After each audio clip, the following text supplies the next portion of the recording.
তো আমি অভিভূত, আমি কৃতজ্ঞ আমার দলের প্রতি, আমার ভারপ্রাপ্ত চেয়ারম্যান, আমার প্রিয় দেশনেত্রীর প্রতি এবং আমার দলের প্রতি।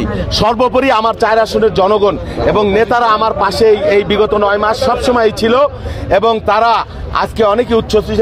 এই যে নমিনেশন, এটা আমার একার কোনো কৃতিত্ব না, এটা আমার এই 4 আসনের সকল নেতাকর্মীর কৃতিত্ব। সবাইকে নিয়ে আগামী দিনে আমরা এই নির্বাচনের এই চ্যালেঞ্জটা আমরা মোকাবেলা করবো ইনশাল্লাহ। এবং ইনশাল্লাহ আমাদের দলের মধ্যেও যারা একাধিক নমিনেশন চেয়েছিল তাদের সকলের সাথে আমার কথা হয়েছে। আমি নিজে গেছি, শাহজাদা ভাই আমাদের মুরব্বী, তার ওখানে গেছি, তিনিও অতি দ্রুত আমাদের সাথে সামিল হবেন। সকলকে নিয়ে আমরা একটা শান্তির, সম্প্রীতি, অহিংসার ফরিদপুর 4 গঠন করবো। Enough is enough. বাংলাদেশে কোথায় কি হয়েছে আমাদের প্রয়োজন নাই।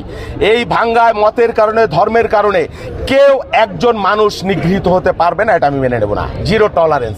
অনেক হয়েছে, এখন আমরা এইগুলা বরদাস্ত করব না। ভাঙ্গায় রাজনৈতিক কারণে, রাজনৈতিক মতাদর্শ বলেন, ধর্ম বলেন, এই বর্ণ বলেন, এর কারণে কেউ সুযোগ নিতে পারবে না, কারোর উপর অত্যাচার করতে পারবে না, কোনো চাঁদাবাজি, সন্ত্রাসী আমাদের নলেজে আসলে আমরা এগুলো টলারেট করবো না। Zero tolerance. নির্বাচনের আগে, জাতীয় নির্বাচনের আগে হানার ভোট হবার কোনো বাস্তবতা বাংলাদেশে নাই। জামাতে ইসলাম ছিল, আমি বিশ্বাস করি দ্রুত তারা তাদের দাবি থেকে সরে আসবে এবং সরকার সিদ্ধান্ত গ্রহণ করবে ইনশাল্লাহ। আমরা যেটা বলে যে হিংসার পরিবর্তে ভালোবাসা, বিদ্বেষের পরিবর্তে ভালোবাসা, সম্প্রীতি, এই সম্প্রীতির রাজনীতিটা খুব প্রয়োজন। আমাদের দেশের রাজনীতিতে হিংসা, প্রতিহিংসা, বিদ্বেষ, মারামারি, কাটাকাটি, এই রাজনীতি আমরা কখনো প্রতিষ্ঠা করব। সেটা সকল দল, মত, বর্ণ। এখানে একটা সমাজে নানান থট থাকবে, নানান মত থাকবে, নানান ধর্ম থাকবে, নানান চিন্তা থাকবে। এটাই একটা গণতান্ত্রিক সমাজের সৌন্দর্য বলে আমি মনে করি। আমরা ভাঙ্গা সেটাই কাম্য বা কামনা করি।